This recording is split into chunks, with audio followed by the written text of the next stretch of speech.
সাত্বিক হবেতে তারে দেখিতে পাইবে, তারে খুঁজিয়া দেখিতে পাবে, খুঁজিয়া দেখিতে পাইবে। বড় দারুণ চোর, বড় দারুণ চোর, বড় দারুণ চোর। আরে বড় দারুণ করার স্বভাব ছিল, চুরি করার স্বভাব ছিল, চুরি করার স্বভাব ছিল। নাগরিকে দেখে আমার তাই মনে হয় চুরি করার স্বভাব। আরে দেখে আমার তাই মনে হয় চুরি করার স্বভাব, নাগরিকে দেখে আমার তাই মনে হয় চুরি করার স্বভাব ছিল। আমার তাই মনে হয় চুরি করার স্বভাব ছিল। তবে চুরি করার স্বভাব থাকলে কি হবে? যা আছে থাক। আমি দেখলাম চোর এবার সাধু হয়েছে, চোর এবার সাধু হয়েছে, চোর এবার সাধু হয়েছে, চোর এবার সাধু হয়েছে। সাধুর সঙ্গ পেয়ে চোর এবার সাধু হয়েছে। সাধু সাধুর সঙ্গ ধরে চোর এবার সাধু হয়েছে, সাধুর সঙ্গ পেয়ে চোর এবার সাধু হয়েছে। সাধুর সঙ্গ পেয়ে চোরের এবার মতি ঘুরেছে। সাধুর সঙ্গ ধরে চোরের এবার মতি ঘুরেছে, সাধুর সঙ্গ ধরে চোর এবার সাধু হয়েছে। দারুণ চোর, বড় দারুণ চোর। নাগরী স্বভাব ছিল চুরি করার, কিন্তু এবার আর চুরি করার স্বভাব নেই। আগের জন্মে গোবিন্দ চোর ছিল, চুরি করার বড্ড স্বভাব ছিল। এর ছোট ছোট চুরি করতে করতেই তো বড় চোর হয়, তাই না বাবা? যে কোনো চোর দেখবেন আগেই কিন্তু বড় চুরি করে না, তাই আগে ছোট ছোট চুরি করে, তাই না? হ্যাঁ, আগে দেখবেন এর বাড়ির ওটা, এর বাড়ির ওটা সরানো, এর উঠানের ওটা সরানো। ছোট ছোট চুরি করতে করতে চোর কিন্তু পাকা হয়, তারপরে বড় চুরি করতে শেখে, ডাকাতি করতে শেখে। আগেই কি চোর বড় চুরি করে? আগেই কিন্তু করেন। আগে ছোট ছোট চুরি করতে করতে যখন পাকা হয়ে যায় তখন বড় চুরি করে বসে। তো গোবিন্দও চোর, গোবিন্দ ছোট চুরি শিখতে শিখতে বড় চুরি করে বসে। যেমন ছোট ছোট চুরি ছোটবেলায় আগে এর ঘরে, ওর ঘরে নবনী চুরি করতেন। নবনী চুরি করতে করতে রাসমঞ্চে করার জন্য বৃন্দাবনের কুমারী মেয়েদের বসন চুরি লীলা করলেন। বসন চুরি করতে করতে গোপীদের মন চুরি করলেন। মন চুরি করে গেছে, তাহলে চোর একেবারে পাকা ভক্ত চোর। মন চুরি করতে শিখেছে গোপীদের, তাহলে চোর তো একেবারে পেকে গেছে। এবার চোর সবচাইতে বড় চুরি করলেন। কি চুরি করলেন? না, ভগবান এতদিন নিজের স্বার্থে চুরি করেছেন, কিন্তু অবশেষে তিনি সর্বশেষে যে বড় চুরিটা করলেন, এটা উনি চুরি করলেন নিজের জন্য। এটা এই বিশ্ববাসীর হিতার্থে, বিশ্ববাসীর কল্যাণের জন্য ভগবান বড় চুরি করলেন। সে বড় চুরি কি? সেই বড় চুরি হলো রাধারানীর ভান্ডার থেকে প্রেম চুরি করলেন। এটা হলো তার বড় চুরি। কিন্তু সেই প্রেম চুরি করে উনি নিজের স্বার্থে রাখলেন না, উনি তার ভাই নিত্যানন্দের ঘরে সঁপে দিলেন। আর নিতাইকে বলে, নিতাই, এই ব্রজের প্রেম রাধারানীর ভান্ডার থেকে আমি প্রেম চুরি করেছি। এতদিন নিজের জন্য চুরি করেছি, কিন্তু আমি কলিযুগের মানুষের জন্য আমি রাধারানীর ভান্ডার থেকে অমূল্য প্রেম চুরি করে আনলাম। এই প্রেম তুমি অকাতরে ব্রাহ্মণ, ক্ষত্রিয়, শূদ্র, বৈশ্য, মুচি, চণ্ডাল, কাঙ্গাল, জগতের ছোট বড়, যোগ্য অযোগ্য, অধিকারী অনধিকারী, জাতি ধর্ম বর্ণ গোত্র নির্বিশেষে এ জগতের সবার মাঝে তুমি এই ব্রজ প্রেম বিতরণ করবে। মহাপ্রভুর আজ্ঞা পেয়ে নিত্যানন্দ কারু জাতির বিচার করতে গেলেন না। অন্যান্য যুগে কিন্তু অনেক জাতির ভেদ ছিল, কিন্তু চৈতন্য অবতারে মহাপ্রভু আর জাতির বিচার করলেন। অন্যান্য যুগে দেখবেন একটু নিচু জাতি মানুষ যদি ব্রাহ্মণদের কূপ ছুঁয়ে যেত, পরবর্তীতে আবার গোবর জল দিয়ে পরিষ্কার করত। নিচু জাতি, মুচি জাতি বাড়িতে আসলে বাড়ি আবার ধুয়ে ফেলত। কিন্তু বর্তমান কলিযুগে মহাপ্রভু এই কুসংস্কার গুলোকে বাদ দিয়ে উনি বললেন, হেঁচি বন্যা এলে যেমন সব সমান হয়ে যায়, পবিত্র অপবিত্র, উঁচু নিচু খাল বিল সব সমান। এবার মহাপ্রভুর প্রেম বন্যায় জগতে আমি আর জাতির বিভেদ রাখবো না। এবার জাতি ধর্ম বর্ণ গোত্র নির্বিশেষে মুচি দুঃখী কাঙ্গাল চণ্ডাল ব্রাহ্মণ ক্ষত্রিয় শূদ্র বৈশ্য জগতের সবাইকে আমি একসঙ্গে এক আসনে আমি তাদেরকে কৃপা করব। তাই আজকে মহাপ্রভু সেই চোর ছিল, কিন্তু চোরের স্বভাব মতিগতি ভালো হয়ে গেছে কি করে? সাধুর সঙ্গ করে। সাধু হলেন আমার শ্রীমতী রাধারায়। তবে কথাটা কিন্তু বাস্তব। একজন চোর কেন, যত বড় তিনি পাপাচারী ব্যভিচারী দুরাচারী হোক না কেন, ওই ব্যভিচারী দুরাচারী পাপাচারী চোরও একদিন সাধুতে রূপান্তরী হয়। কি করে? না, যদি কোনো সাধুর সঙ্গ কেউ করতে পারে। সাধুর সঙ্গ করাও লাভ। এই যে আপনারা কীর্তন শুনতেন বসে বসে, আপনারা বুঝুন না বুঝুন, জানুন না জানুন, বসে আছেন, এতে আপনাদের লাভ। কেন? কারণ এখানে কত শত সাধুগুরু বৈষ্ণবের চরণ ধুলি পড়েছে। যা লক্ষ লক্ষ টাকা দিলেও এমন ভক্তের সঙ্গ, সাধু সঙ্গ ইচ্ছা করলেও বাবা দেয় না। তাই এই জায়গাটা কিন্তু আর প্রতিদিনের মতো নয়। এই জায়গাটা সাধুগুরু বৈষ্ণবের আগমনে গৌর গোবিন্দের কৃপায় জায়গাটি নব বৃন্দাবন ধামে পরিণত হয়ে গেছে। আর এই নব বৃন্দাবন ধামে সাধুর বাজারে, ভক্তের বাজারে আপনারা ভক্ত সঙ্গ, সাধু সঙ্গ করতে আসছেন। এখানে আসলেও লাভ আছে, সাধুর সঙ্গ করলেও লাভ। কি লাভ?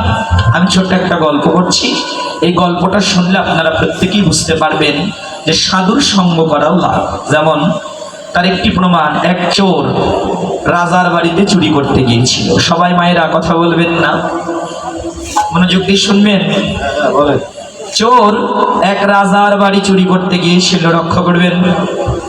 তো চোর রাজার বাড়িতে চুরি করতে যাবে, সন্ধ্যাবেলায় দেয়ালে কান লাগিয়ে শুনছে যে রাজা রানী কি গল্প করে। রাজা রানীর গল্পটা শুনে নেব, তাহলে আমার রাত্রিবেলায় চুরি করতে সুবিধা হবে। চোররা দেখবেন এক বাড়িতে চুরি করতে গেলে আগে খোঁজ খবর লাগায়, তারপরে চুরি করতে ঢোকে। তো চোর রাত্রিতে রাজার বাড়ি চুরি করবে, তাই দেয়ালে কান পেতে শুনছে যে রাজা রানী কি গল্প করে। এবার রাজা রানী দুজনে গল্প করছে। কি গল্প?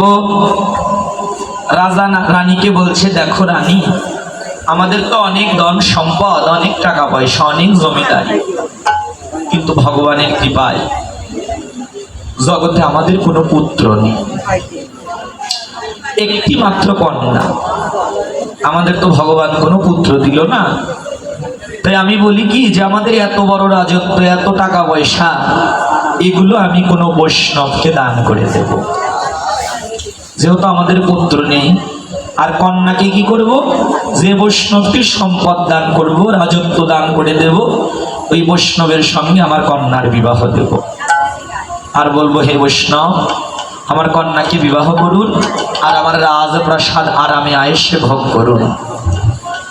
এই কথাটা শুনতে পেয়ে চোর মনে মনে চোর তো কথাগুলো শুনে নিয়েছে। চোর মনে মনে চিন্তা করছে, তাহলে তো আর চুরি করার দরকার নাই, কালকে সকালবেলায় আমি রেডিমেড বৈষ্ণব সেজে বৈষ্ণবের লাইনে দাঁড়িয়ে যাব।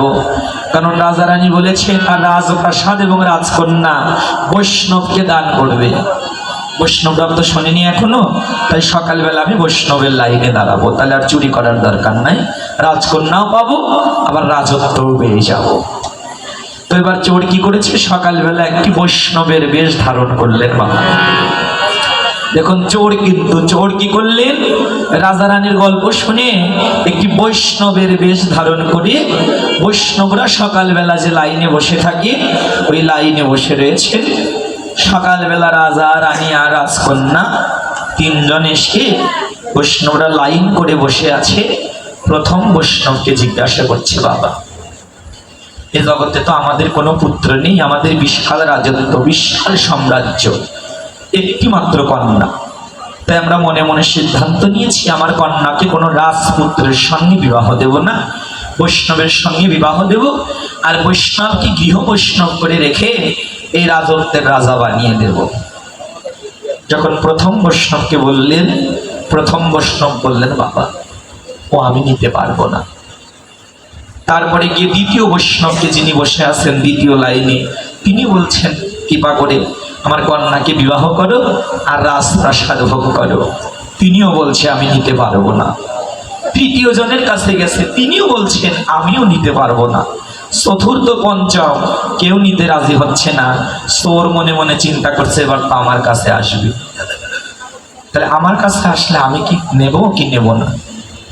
তাহলে ওরা এই বৈষ্ণবদের মাঝে এমন কি আছে যার জন্য ওরা রাজকন্যাও চায় না, রাজত্বও চায় না। তাহলে আমি কেন রাজকন্যা রাজত্ব নিতে যাব? ওই রাজকন্যার রাজত্বের চাইতেও বড় কিছু ওদের কাছে আছে, যার জন্য ওরা রাজকন্যাও চাইছে না, রাজত্বও চাইছে না।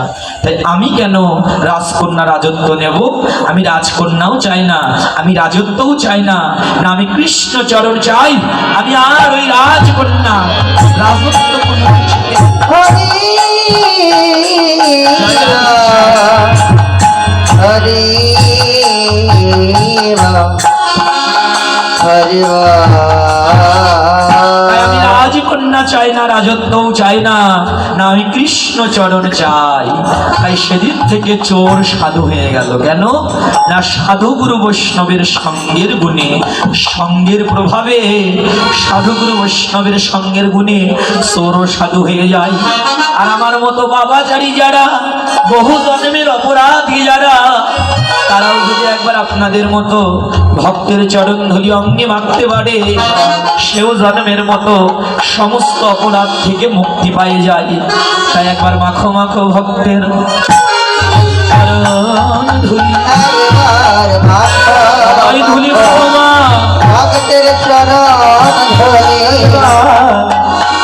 মাখো মাখো চরণ ধুলি, একবার মাখো মাখো ভক্তের চরণ ধুলি, মাখো মাখো ভক্তের চরণ ধুলি, একবার মাখো মাখো ভক্তের চরণ ধরি একবার মাখো মাখো ভক্তের চরণ ধুলি।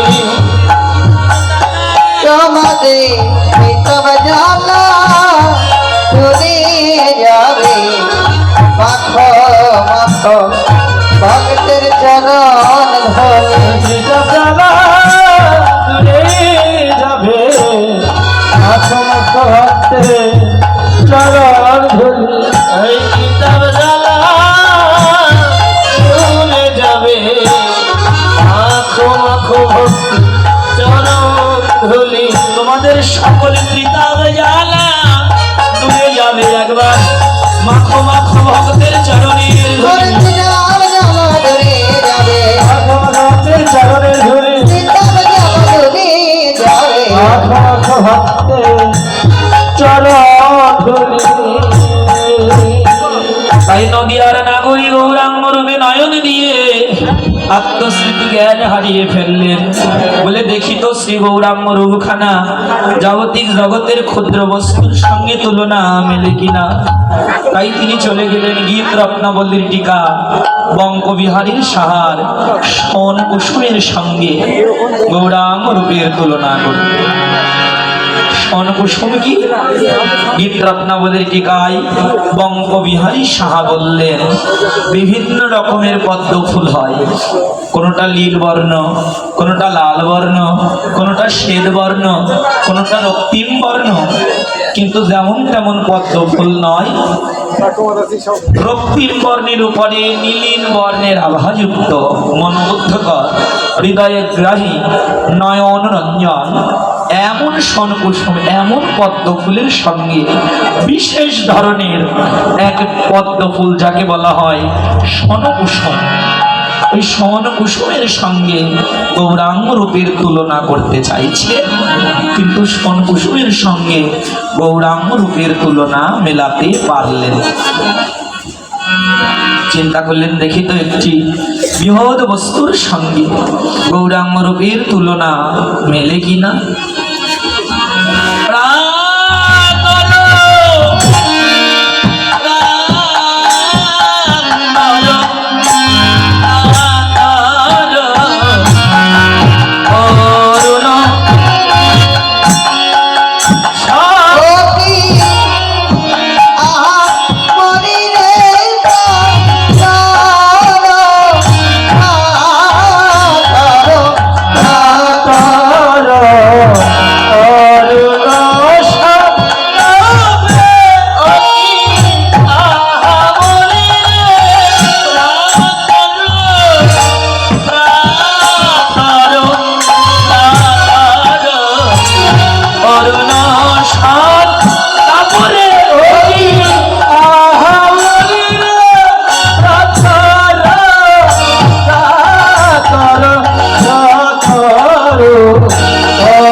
সূর্যের অনেক নাম কিন্তু বাবা, কি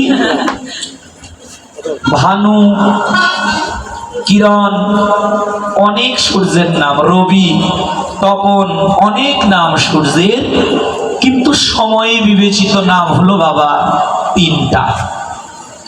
সূর্যের অনেক নাম, কিন্তু সময়ে বিবেচিত নাম হলো তিনটা। সেটি কি? সকালবেলা পূর্ব দিগন্তে যে রাঙা সূর্যের উদয় হয় তার নাম হয় অরুণ। আবার পূর্ব দিগন্ত হইতে যখন সূর্য মধ্য গগনে আসেন তাকে বলা হয় দুপুর বেলার যে সূর্য, তাকে আবার অরুণ বলা যাবে না, তাকে বলা হয় তপন, মানে তার তাপে এই জগৎকে তপ্ত করে দেয়।